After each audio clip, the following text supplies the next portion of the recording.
Atomic Habits by James Clear. Chapter 18. The Truth About Talent, When Genes Matter and When They Don't. Any people are familiar with Michael Phelps, who is widely considered to be one of the greatest athletes in history. Phelps has won more Olympic medals not only than any swimmer but also more than any Olympian in any sport. Fewer people know the name Hicham El Guerrouj, but he was a fantastic athlete in his own right. El Guerrouj is a Moroccan runner who holds 2 Olympic gold medals and is one of the greatest middle-distance runners of all time.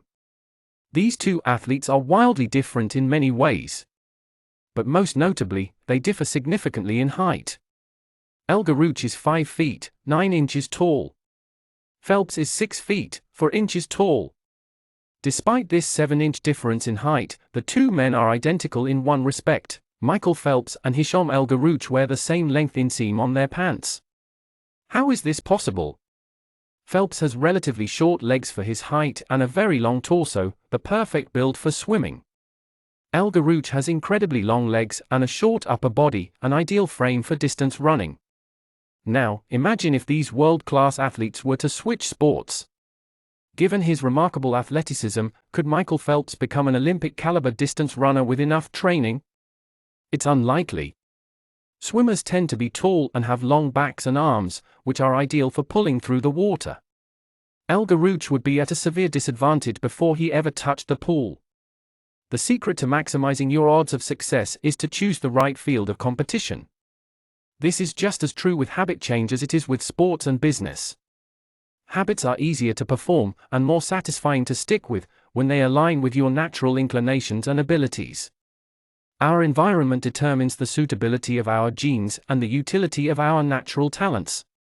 When our environment changes, so do the qualities that determine success.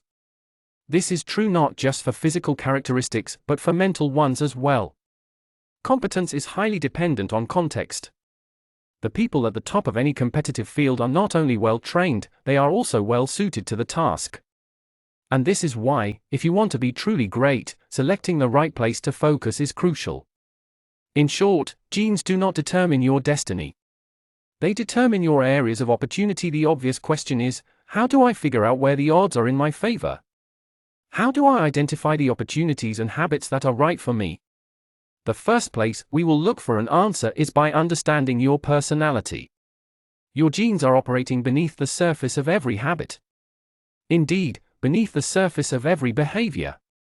Genes have been shown to influence everything from the number of hours you spend watching television to your likelihood to marry or divorce to your tendency to get addicted to drugs, alcohol, or nicotine. There's a strong genetic component to how obedient or rebellious you are when facing authority, how vulnerable or resistant you are to stressful events, how proactive or reactive you tend to be, and even how captivated or bored you feel during sensory experiences like attending a concert. As Robert Plomin, a behavioral geneticist at King's College in London, told me, it is now at the point where we have stopped testing to see if traits have a genetic component, because we literally can't find a single one that isn't influenced by our genes. Bundled together, your unique cluster of genetic traits predispose you to a particular personality. Your personality is the set of characteristics that is consistent from situation to situation. The most proven scientific analysis of personality traits is known as the Big Five, which breaks them down into 5 spectrums of behavior. 1. Openness to experience, from curious and inventive on one end to cautious and consistent on the other. 2. Conscientiousness, organized and efficient to easygoing and spontaneous. 3. Extroversion, outgoing and energetic to solitary and reserved, you likely know them as extroverts versus introverts. 4. Agreeableness, friendly and compassionate to challenging and detached. 5. Neuroticism, anxious and sensitive to confident, calm, and stable. All 5 characteristics have biological underpinnings. Extroversion, for instance, can be tracked from birth. If scientists play a loud noise in the nursing ward, some babies turn toward it while others turn away. When the researchers tracked these children through life, they found that the babies who turned toward the noise were more likely to grow up to be extroverts. Those who turned away were more likely to become introverts. People who are high in agreeableness are kind, considerate, and warm. They also tend to have higher natural oxytocin levels, a hormone that plays an important role in social bonding, increases feelings of trust, and can act as a natural antidepressant. You can easily imagine how someone with more oxytocin might be inclined to build habits like writing thank you notes, or organizing social events. As a third example, consider neuroticism, which is a personality trait all people possess to various degrees.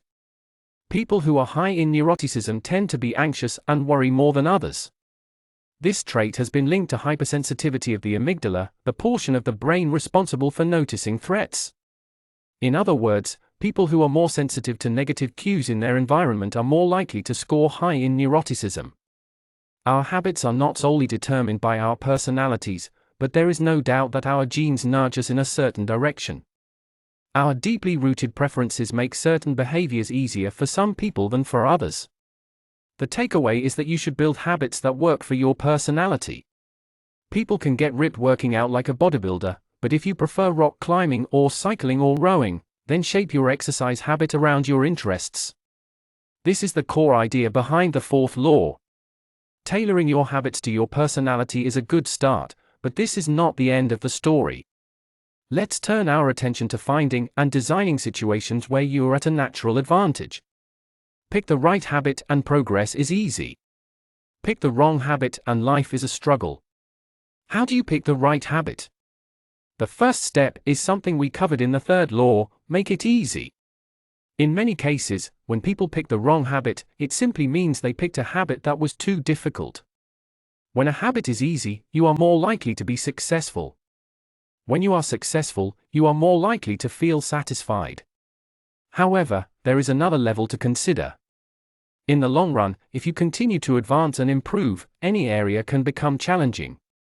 At some point, you need to make sure you're playing the right game for your skill set. How do you figure that out? The most common approach is trial and error. Of course, there's a problem with this strategy: life is short. You don't have time to try every career, date every eligible bachelor, or play every musical instrument. Thankfully, there is an effective way to manage this conundrum, and it is known as the explore or exploit trade-off. In the beginning of a new activity, there should be a period of exploration. In relationships, it's called dating. In college, it's called the liberal arts. In business, it's called split testing. The goal is to try out many possibilities, research a broad range of ideas, and cast a wide net. After this initial period of exploration, shift your focus to the best solution you found, but keep experimenting occasionally. The optimal approach also depends on how much time you have. If you have a lot of time, like someone at the beginning of their career, it makes more sense to explore because once you find the right thing, you still have a good amount of time to exploit it. If you're pressed for time, say, as you come up on the deadline for a project, you should implement the best solution you've found so far and get some results. As you explore different options, there are a series of questions you can ask yourself to continually narrow in on the habits and areas that will be most satisfying to you. What feels like fun to me, but work to others? The mark of whether you are made for a task is not whether you love it, but whether you can handle the pain of the task easier than most people. When are you enjoying yourself while other people are complaining? The work that hurts you less than it hurts others is the work you were made to do. What makes me lose track of time? Flow is the mental state you enter when you are so focused on the task at hand that the rest of the world fades away. This blend of happiness and peak performance is what athletes and performers experience when they are in the zone. It is nearly impossible to experience a flow state and not find the task satisfying at least to some degree. Where do I get greater returns than the average person? We are continually comparing ourselves to those around us, and a behavior is more likely to be satisfying when the comparison is in our favor. What comes naturally to me? For just a moment, ignore what you have been taught. Ignore what society has told you. Ignore what others expect of you. Look inside yourself and ask, what feels natural to me? When have I felt alive? When have I felt like the real me? No internal judgments or people-pleasing. No second-guessing or self-criticism. Just feelings of engagement and enjoyment. Whenever you feel authentic and genuine, you are headed in the right direction. To be honest, some of this process is just luck. Scott Adams, the cartoonist behind Dilbert, says, everyone has at least a few areas in which they could be in the top 25% with some effort. In my case, I can draw better than most people, but I'm hardly an artist. And I'm not any funnier than the average stand-up comedian who never makes it big, but I'm funnier than most people. The magic is that few people can draw well and write jokes. It's the combination of the two that makes what I do so rare. And when you add in my business background, suddenly I had a topic that few cartoonists could hope to understand without living it. When you can't win by being better, you can win by being different. By combining your skills, you reduce the level of competition, which makes it easier to stand out. You can shortcut the need for a genetic advantage by rewriting the rules. Boiling water will soften a potato but harden an egg. You can't control whether you're a potato or an egg, but you can decide to play a game where it's better to be hard or soft. If you can find a more favorable environment, you can transform the situation from one where the odds are against you to one where they are in your favor.